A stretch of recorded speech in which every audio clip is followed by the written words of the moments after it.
Hi guys, welcome back. This side Sanjeev Pandey. आप देख रहे हो एड्यूहैप। और यहाँ पर जितने भी बच्चे 10वीं बोर्ड एग्जाम देने वाले हैं 2024 में, तो भाई बायोलॉजी में 25 ऐसे सवाल देने जा रहा हूँ जिनको मतलब मिस नहीं करना, जिनको डेफिनेटली पढ़ना है। ठीक है, जिनसे जुड़ा हुआ क्वेश्चन जो है ना, घुमा फिरा के कई बार आया हुआ है। ठीक है, तो ये काफी रेलेवेंट क्वेश्चन है। सो लेट्स सी, मैं आपको हिंट्स भी देता जाऊंगा। तो जैसे सबसे पहला है differentiate between self pollination cross pollination, give the significance of pollination. तो आपको self pollination cross Paul, so basically pollination क्या होता है? ट्रांसफर ऑफ पॉलिनेशन फ्रॉम कहां से? एंथर से लेके स्टिग्मा के ऊपर, है ना। एंथर से स्टिग्मा में पॉलिनेशन जाता है, उसको हम पॉलिनेशन कहते हैं। And this is very very important. क्यों इंपॉर्टेंट है भाई? Otherwise the fertilization process will not occur in plants. तो उसका सिग्निफिकेंस हो गया। और पॉलिनेशन जो है, अब यहां पर सेल्फ और क्रॉस का मतलब क्या है? सो अगर सेम प्लांट के विदिन में हुआ सेल्फ पॉलिनेशन, डिफरेंट एक फ्लावर से, है ना, एक प्लांट के फ्लावर से दूसरे प्लांट के फ्लावर पे गया, दैट इज क्रॉस पॉलिनेशन। इसके अलावा are all involuntary actions reflex action justify? क्या सारे इनवॉलंटरी एक्शन मतलब जो हम अपनी विल से नहीं करते, है ना, जो खुद ब खुद हो रहे होते हैं, ओके, तो क्या वो सारे रिफ्लेक्स एक्शंस होते हैं? नहीं। Reflex actions they can be call involuntary, पर not all involuntary actions are reflex actions. ठीक है, तो आप वहां पर एग्जांपल दे सकते हो। वैसे यहां पर जस्टिफिकेशन बोला है, तो देखो मैंने पॉइंट हिंट दिया हुआ है। Involuntary actions do not need stimulus. Involuntary actions वो होते हैं जिनको बाहरी स्टिमुलस की जरूरत नहीं है। Not all involuntary. For example, अगर मैं बीटिंग और हार्ट बीट की बात करूं, तो हार्ट बीटिंग के लिए बाहर से कोई थोड़ी पोक करना चाहिए तो हार्ट बीट होगा। नहीं, it is a continuous process, हो रहा है। So there are many involuntary actions जिसको कोई बाहरी स्टिमुलस की जरूरत नहीं है। वेराज जो रिफ्लेक्स एक्शंस होते हैं उनके लिए बाहर का एक कोई स्टिमुलस होना चाहिए जिसके रिस्पॉन्स में दे रिफ्लेक्स एक्शन होता है, राइट। तो वो चीजें बेसिकली आपको लिखनी है। इसके अलावा और क्या बोला है? Involuntary actions more complex than reflex actions since they involve endocrine, autonomous nervous system।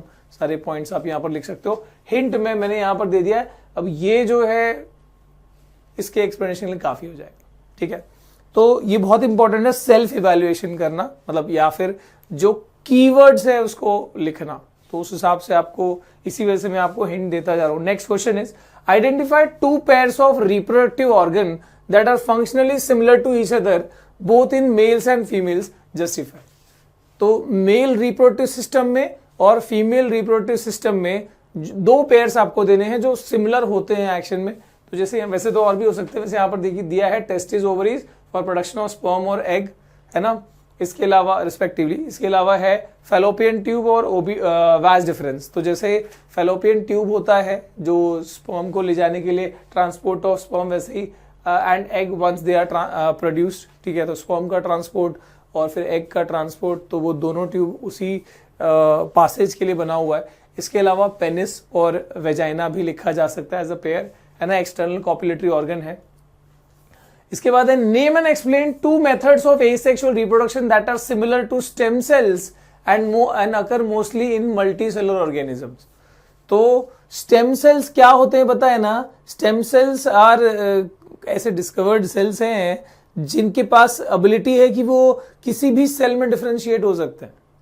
So they have the ability. इसके लिए आजकल वो जो माने जाते हैं अम्बिलिकल कॉर्ड को प्रिजर्व करने का कॉन्सेप्ट आया हुआ है। सो दे हैव स्टेम सेल्स, और स्टेम सेल्स की एबिलिटी ऐसी है कि भाई वो किसी भी टाइप के सेल्स में अपने आप को डिफरेंशिएट कर सकते हैं, कन्वर्ट कर सकते हैं, या वैसे वो डिवाइड कर सकते हैं, राइट। तो ऐसे आपको मल्टी सेलुलर ऑर्गेनिज्म में दो अपने एसेक्सुअल पढ़ा है, ऐसे दो एग्जांपल आप बता दो कि भाई जो कोई भी टुकड़ा कटा और फिर नया ऑर्गेनिज्म पूरा तैयार हो गया, तो बेसिकली रीजनरेशन हो सकता है उसके अंदर, बडिंग हो सकता है मल्टी सेलुलर में, राइट। और भी एग्जांपल आप बता सकते हो। इसके अलावा in animal hormones, in animals hormones can be secreted by one organ and can act on multiple organs. ये जस्टिफाई किया जा सकता है, एक्सप्लेन द इफेक्ट ऑफ। तो बेसिकली ऐसा कोई हार्मोन आप एग्जांपल में बता दो। जैसे एंडोक्राइन का है, एंडोक्राइन इज एमरजेंसी हार्मोन, भाई दुनिया भर की चीजें कर देता है वो। ठीक है, वो पसीना बहाने से लेके, दर्द को कंट्रोल करने से लेके, ब्लड प्रेशर बढ़ाने से लेके, हार्ट बीट बढ़ाने से लेके सब कुछ काम कर लेता है। कितने ऑर्गन्स पे एक्ट करता है? सो एड्रीनलिन जो है acts on blood vessels, muscle cells, sweat gland. State two differences and similarities in the way nervous system performs in following actions: smelling of flower, pulling away of hand when touched to thorn। तो फूल की जब हम खुशबू ले रहे और जब कांटा गड़ रहा है तो दोनों टाइम पे क्या रिस्पॉन्स है? तो ये दोनों की मतलब ये दो एक्शन जो है उनकी सिमिलैरिटी बतानी है, डिफरेंस बताना है। तो सिमिलैरिटी क्या है भाई? सेंसेस है ना, हमारे सेंसेस उसमें काम में आ रहे हैं। So similarity is involvement of sense organs, release of neurotransmitter to carry impulses, है ना, न्यूरॉन के थ्रू ये सारा काम हो रहा है, तो न्यूरो ट्रांसमीटर का रिलीज होना टू कैरी इम्पल्सेस, ये सिमिलैरिटी है। डिफरेंस क्या है कि smelling of flower is a involuntary action, जहां पे ब्रेन तक वो बात पहुंच रही है, वो प्रोसेस कर रहा है। वेराज जो कांटा लगा और हमने जो रिस्पॉन्स, कांटा लगा गाना नहीं गाना है, अगर वो लगा तो हम जो रिस्पॉन्स कर रहे हैं that is a reflex action, जो बेसिकली ब्रेन नहीं देखता, उसका कारोबार कौन देखता है? स्पाइनल कॉर्ड देख रहा होता है। ठीक है, तो ये आपको बेसिकली लिखना होता है।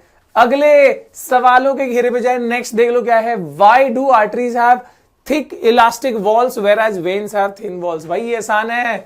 आर्टरीज, मेजोरिटी आर्टरीज है, मैं पल्मोनरी की बात नहीं कर रहा, मेजोरिटी आर्टरीज जो है वो क्या है? They take blood from heart, जो हाई प्रेशर ब्लड है उसको पूरे बॉडी में सप्लाई करने के लिए आर्टरीज काम कर रहा है। अब हार्ट ने पंप किया है अच्छे से ताकि ब्लड पूरे बॉडी पे घूम के फिर वापस यहाँ पे आए। सो आर्टरीज के पास जो ब्लड आर्टरीज के थ्रू जा रहा है वो काफी प्रेशर में, हाई प्रेशर में है।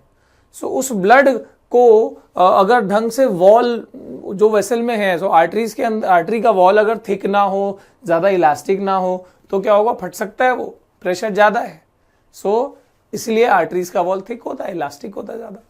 वेराज और डीप सीटेड भी होते हैं आर्टरीज, मतलब बाहर की तरफ नहीं होते, अंदर की तरफ होते हैं। बाहर की तरफ जो दिखता है वो वेन्स होते हैं।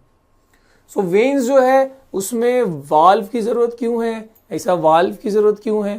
क्योंकि ब्लड वापस रिटर्न ना आ जाए। वेन्स में प्रेशर कम हो जाता ना, पूरी बॉडी में घूम के जब ब्लड वापस हार्ट की तरफ जा रहा है, टूवर्ड्स द हार्ट, तो वो वेन्स के थ्रू जाता है। There the pressure is less, it is low, so to prevent the backflow of blood, valves वहां पर रहते हैं। ये बेसिकली यही पे आपको हिंट दिया हुआ है, देख सकते हो।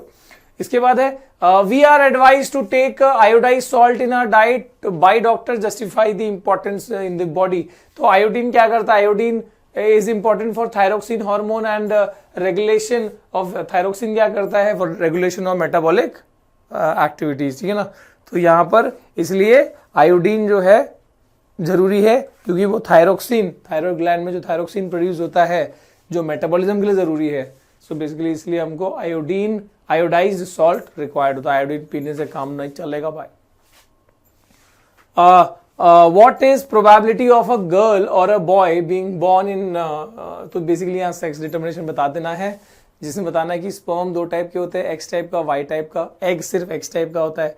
अगर वाई वाला स्पर्म आया तो X Y will be a boy child, और अगर एक्स वाला आया तो X is a girl child.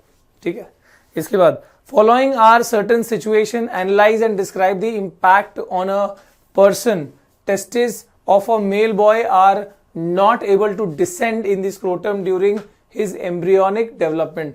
तो जब मान लो एक बॉय चाइल्ड है, जब उसका डेवलपमेंट हो रहा था अपने मदर के वोम में, तो उस टाइम पे उसका टेस्टिस जो है वो स्क्रोटम में निकल ही नहीं पाया, वो बॉडी के अंदर ही है। तो ऐसे में उस बच्चे के लिए क्या डिफिकल्टी हो सकती है?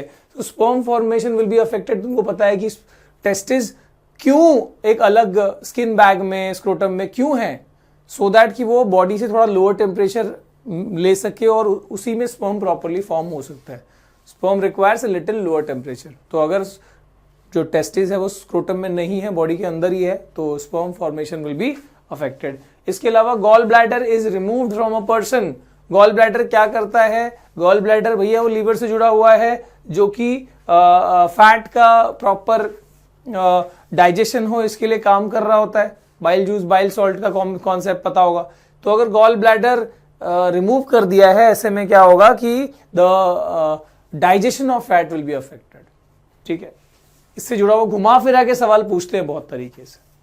ओके, आगे देख लो, placenta does not attach to the uterus optimally. तो अगर प्लेसेंटा ढंग से अटैच नहीं हुआ है यूट्रस से, सो द नरिशमेंट जो प्रोवाइड हो सकता था बेबी के लिए, नरिशमेंट प्रोवाइड हो सकता था, waste collection, that function will be affected. इसके बाद तो ऑक्सीजन का, न्यूट्रिएंट्स का जो प्रोविजन है वो अफेक्ट हो सकता है। इसके बाद effect of root pressure in transport of water is more important at night, justify।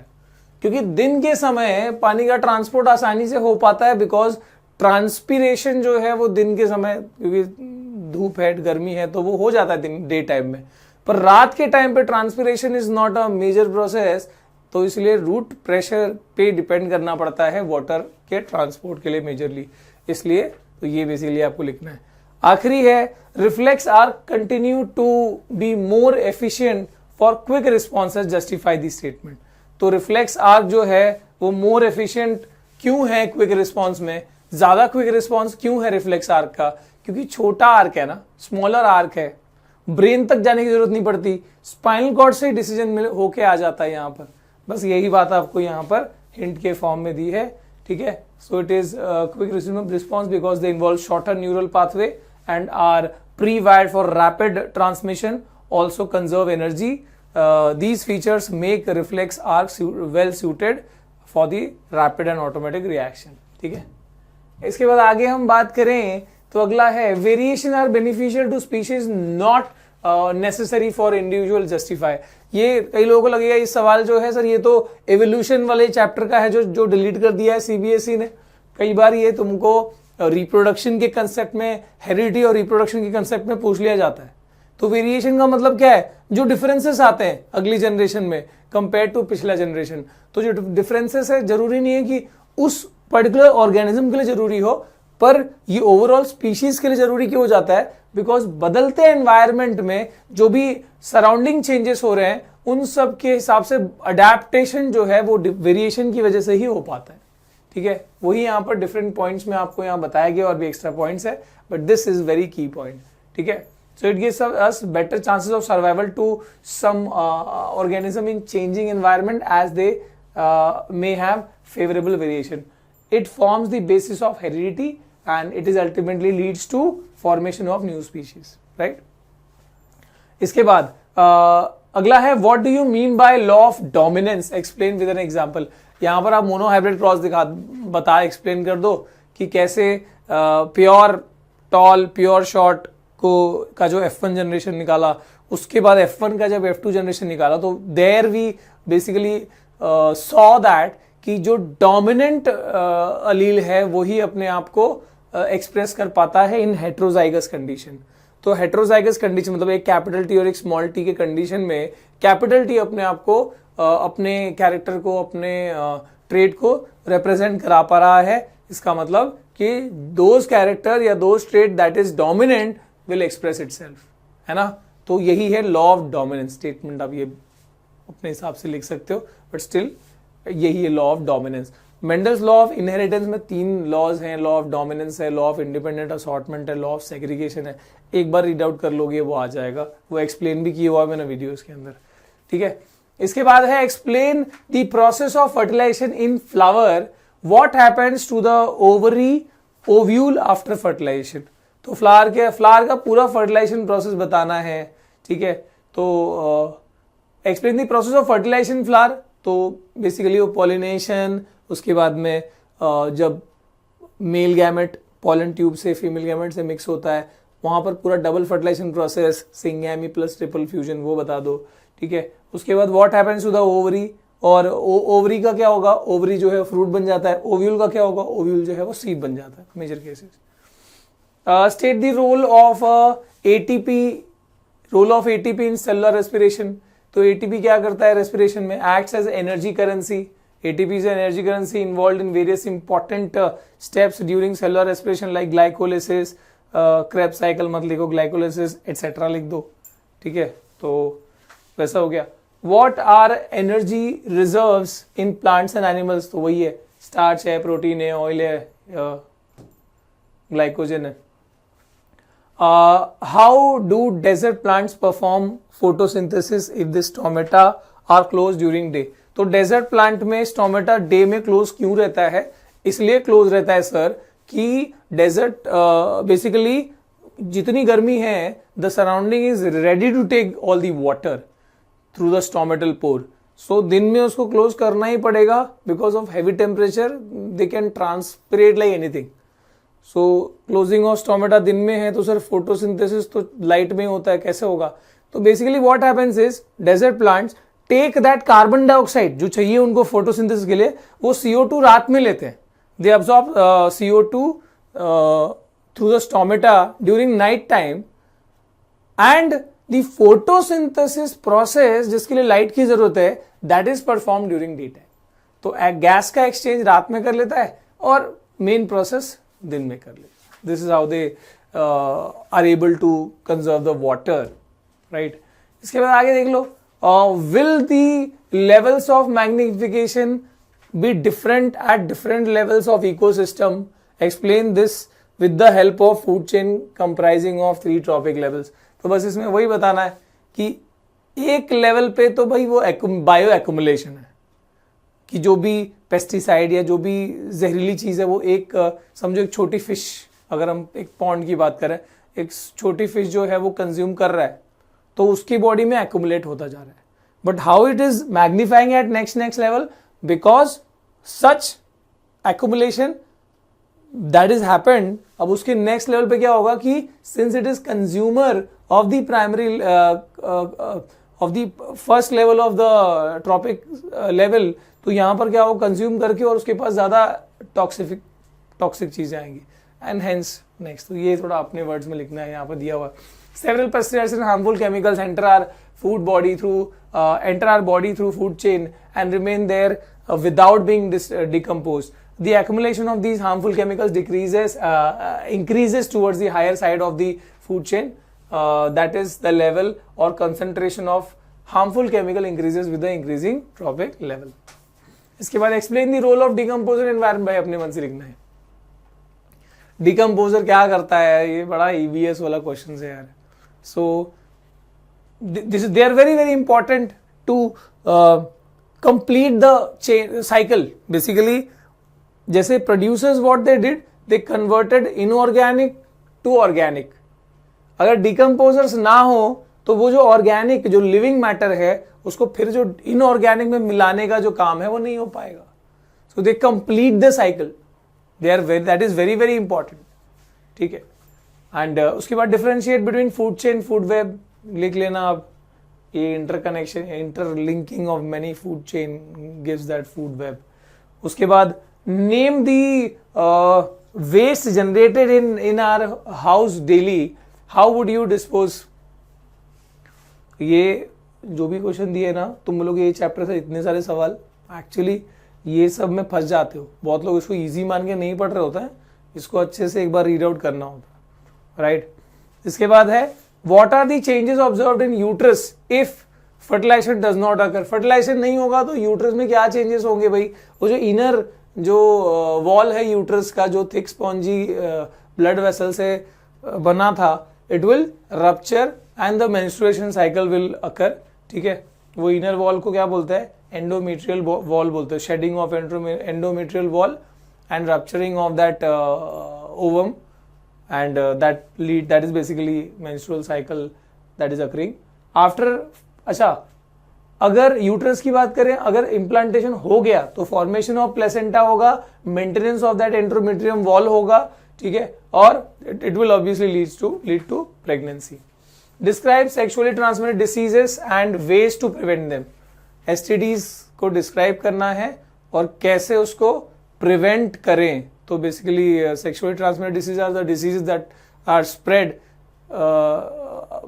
Through sexual act. और इसमें बैक्टीरियल और वायरल दोनों हो सकते हैं. जैसे बैक्टीरियल में गोनोरिया एंड सिफिलिस, वायरल में एड्स और वार्ड्स, HIV एड्स और वार्ड्स. और ways to prevent them is contraceptive methods, mechanical barrier like condoms, उसके बाद explain 3 pathways of glucose breakdown, ये तुमको टेक्स्ट बुक में अच्छे से दिया हुआ है। सो एरोबिक, एनारोबिक, और एरोबिक में भी कौन सा, एक मसल सेल्स के अंदर बात, तो 3 जो पाथवेज है वो आपको बताने हैं और उसके according it will be done. ठीक है, तो ये जो सवाल है, ऐसा नहीं कि यही सवाल एग्जाम में आ जाएंगे, मतलब व्हेन यू आर लर्निंग, जब तुम पढ़ रहे हो तो ये क्वेश्चंस को बिल्कुल मिस नहीं करना या इन टॉपिक्स को मिस नहीं करना। इनसे जुड़ा हुआ जो क्वेश्चन है कई बार रिपीट हुआ है, उस पैटर्न को देख के हमने ये चीजें लाई है, और घुमा फिर आगे क्वेश्चन आ सकता है। तो कई बार ऐसे, मतलब इट विल रेयरली हैपन कि सीबीएसई डायरेक्टली क्वेश्चन देता है, वो घुमा के ही होता है, but topics will be, majority topics जो है वो रिपीट हो रही होती है, जो हमने पैटर्न देखा है। ठीक है, इसी के साथ करते हैं वीडियो को एंड। अगला जो है वीडियो कौन से टॉपिक पे होना चाहिए कमेंट करके बताओ। ठीक है, मिलते हैं, bye bye and all the best.